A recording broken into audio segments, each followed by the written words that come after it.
shoutout sa ating masugid na taga-subaybay na si Matamis Mahaba Masarap. Maraming salamat. Isa pa rin sa classic bold movies ng 1980s ang pag-uusapan natin ngayon. Pero hindi na natin tatalakayin ang pinakabuod ng pelikula. Sana lang ay napanood nyo na ito. Marahil ay napakaganda ng pelikulang ito para sa mga kritiko, pero para sa akin ay may downsides din ito. Katulad sa isa nating video tungkol sa classic bold film din noong 1980s na Scorpio Nights.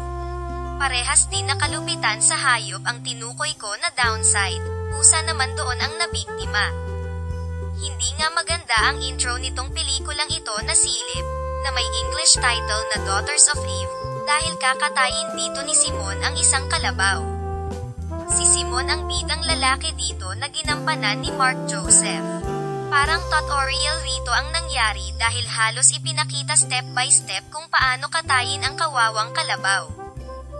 Nagmamakaawa dito ang batang si Tiago kay Simon dahil siya ang nag-alaga sa kalabaw at sinubukan niya ring pigilan ito pero wala rin siyang nagawa kundi umiyak at panoorin kung paano katayin ang kanyang pinakamamahal na kalabaw.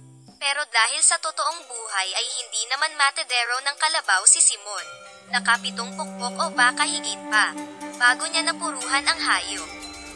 Kaya kitang-kita ang dinanas na paghihirap ng kawawang hayop bago siya natuluyan. Pero ipinaliwanag naman dito ni Simon sa mga bata na nakatakda na talaga ang kapalaran ng kalabaw na iyon. Dahil mukhang sa kanilang pamayanan ay kamakatay talaga sila ng kalabaw para ulamin. At marami na raw siyang nakatay na kalabaw bago ito. At ang mga bata ay makikinabang at kakain din. Sa ginagawang ito ni Simon ay isang bata lang ang natutuwa sa kanya. Ito ay si Pia. Dahil crush niya si Simon. Hindi naman alam dito ni Simon na sa bandang huli ay makapaghihiganti sa kanya si Tiago. Sana lang ay kumuha na lang ng cuddle ball na ekspertong matedero sa eksenang ito para humatol sa kalabaw. Para hindi na ito nahirapan. Dahil ito ay may buhay rin at hindi ito deserve ang ganitong kalupitan ng ating pambansang hayop. Marahil hindi sa lahat pero nakakabagabag itong panoorin. Kaya naman ay hindi na lang sana ginawa ang eksenang ito para wala nang nasaktan na hayop. Naniniwala ako na hindi ito makababawas sa ganda ng pelikula.